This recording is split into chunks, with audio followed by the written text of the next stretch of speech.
दो फाउंडर्स, दोनों का मंथली बर्न एग्जैक्टली 10 लाख। 12 महीने बाद एक के पास 1 करोड़ की एसेट है, दूसरे के पास एक खाली बैंक अकाउंट और एक बंदा जो एनसीएलटी के नोटिस हैंडल कर रहा है। सेम पैसा, सेम टाइम, बिल्कुल अलग अंजाम। आज इस वीडियो के एंड तक आप एक काम कर पाएंगे, अपने बिजनेस का हर खर्चा एक सवाल से मेजर कर पाएंगे और जो जवाब आएगा वो आपको बताएगा कि आप फ्यूचर बिल्ड कर रहे हैं या अपने फ्यूचर खत्म कर रहे हैं। ये डिस्टिंक्शन सिर्फ स्टार्टअप्स के लिए नहीं है, ये हर एमएसएमई के लिए है और ये डिस्टिंक्शन आपका सीए आपको कभी नहीं बताएगा क्योंकि उनका काम फाइलिंग है, स्ट्रेटेजी नहीं। तो शुरू करते हैं।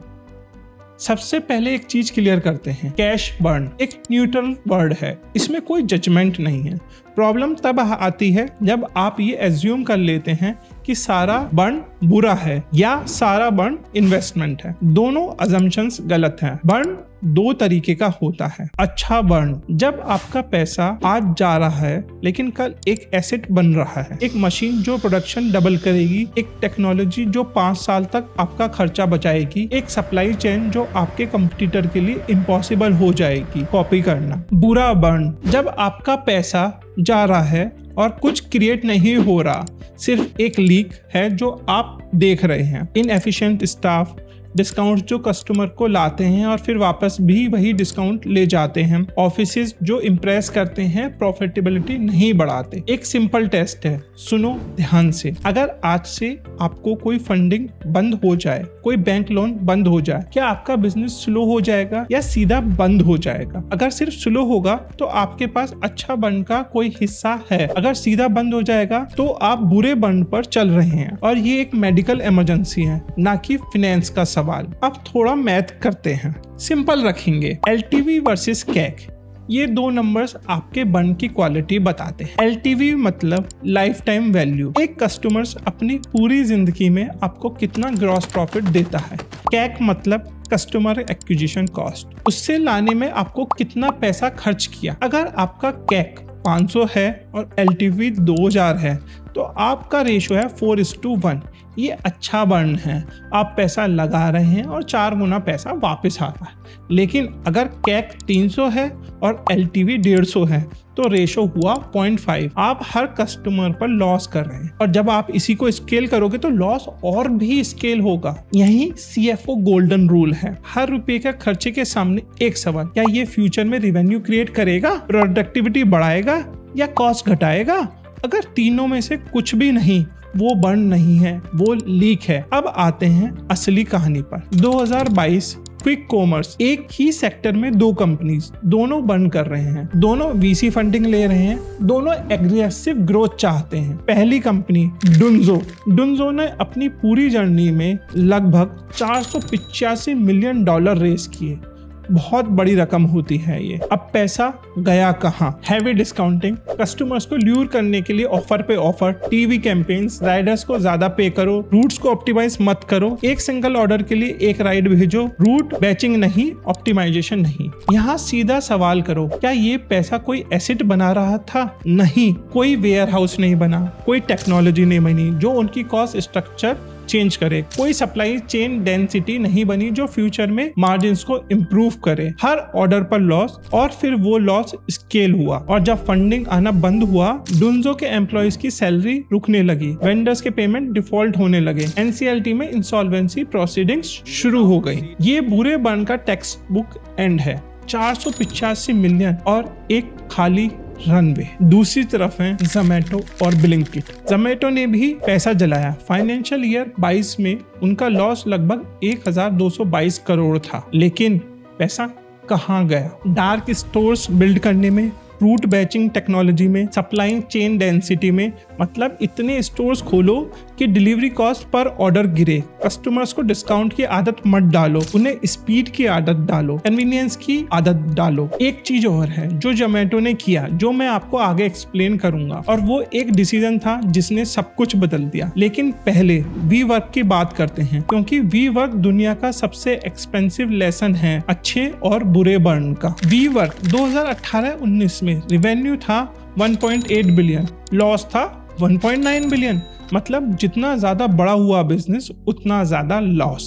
अब पैसा कहाँ गया? Luxury offices, corporate parties, founder lifestyle और सबसे बड़ा ट्रैप 17.9 बिलियन का long term lease obligation. Building owners के साथ फिक्स रेंट लॉक्ड इन, लेकिन कस्टमर्स को फ्लेक्सिबल शॉर्ट टर्म डेस्क दे रहे थे। मॉडल ही स्ट्रक्चरली मिसमैच था। 2019 तक सिचुएशन ये थी, अगर सॉफ्ट बैंक ने रेस्क्यू डील नहीं किया होता तो वी वर्क एक हफ्ते के अंदर कैश खत्म कर देता। 10 बिलियन से ज्यादा फूक दिया और कोई ड्यूरेबल एसेट नहीं था। बिल्डिंग्स खुद की भी नहीं थी, सिर्फ लीज थी। ये बुरा बर्न का कॉर्पोरेट का सबसे बड़ा एग्जांपल है। अब जोमैटो वाली चीज बताता हूँ। फाइनेंशियल ईयर 22 में 1222 करोड़ का लॉस, फाइनेंशियल ईयर 24 में 350 करोड़ तक आ गया और क्वार्टर 1 फाइनेंशियल ईयर 24 में पहली बार एक प्रॉफिटेबल क्वार्टर रिपोर्ट किया। कैश फ्रॉम ऑपरेशन पॉजिटिव हो गया 646 करोड़ के आसपास। क्या किया इन्होंने?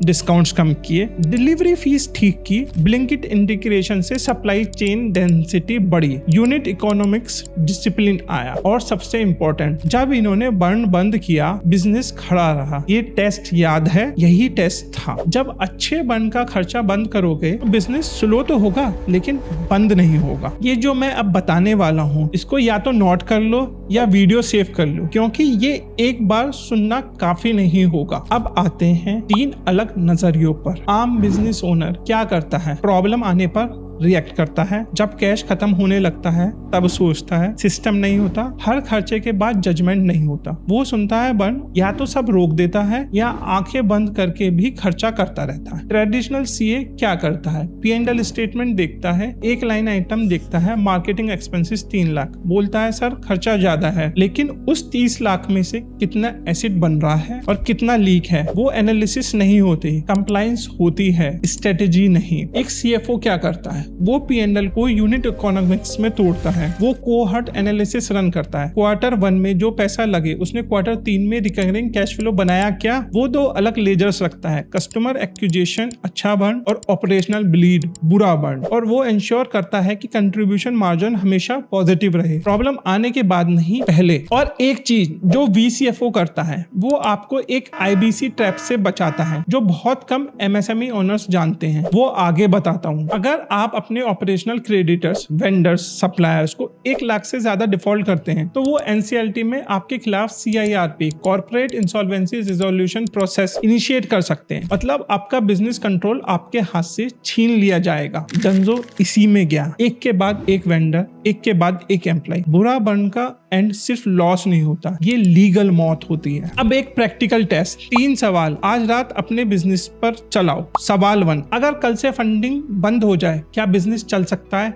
हाँ या नहीं? सवाल 2, पिछले 6 महीने में जो टॉप 3 खर्चे हैं क्या उन्होंने कोई एसेट बनाया या सिर्फ एक प्रॉब्लम ढकी? और सवाल नंबर 3, आपका हर नए कस्टमर का फुल्ली लोडेड कॉस्ट निकालो, सारी डिस्काउंट्स, डिलीवरी, सपोर्ट मिलाओ, क्या मार्जिन पॉजिटिव है या नेगेटिव? 3 सवालों के जवाब आपको बता देंगे कि आप जोमैटो की राह पर हैं या डुंजो की। और अब एक एंगल जो मैंने डेलिबरेटली लास्ट के लिए रखा था, ब्लू स्मार्ट की कहानी सिर्फ बुरा बर्न की नहीं है। ब्लू स्मार्ट ने EV फ्लीट खरीदा, एसिड, चार्जिंग इंफ्रास्ट्रक्चर बनाया, एसिड, टेक्नोलॉजी प्लेटफॉर्म बिल्ड किया, एसिड, सब अच्छा बर्न था। लेकिन गवर्नेंस वीक हो गई, कैपिटल एलोकेशन डिसिप्लिन टूट गई, फंड यूटिलाइजेशन क्वेश्चनेबल हो गई। और ये सबसे इंपॉर्टेंट लेसन है, अच्छा बर्न इनफ नहीं होता, एसेट बिल्ड करना इनफ नहीं होता, गवर्नेंस और कैश कंट्रोल भी चाहिए। एसेट भी बनाओ, कंट्रोल भी रखो, दोनों को एक साथ मैनेज करो। तो समरी, बर्न एक न्यूट्रल वर्ड है।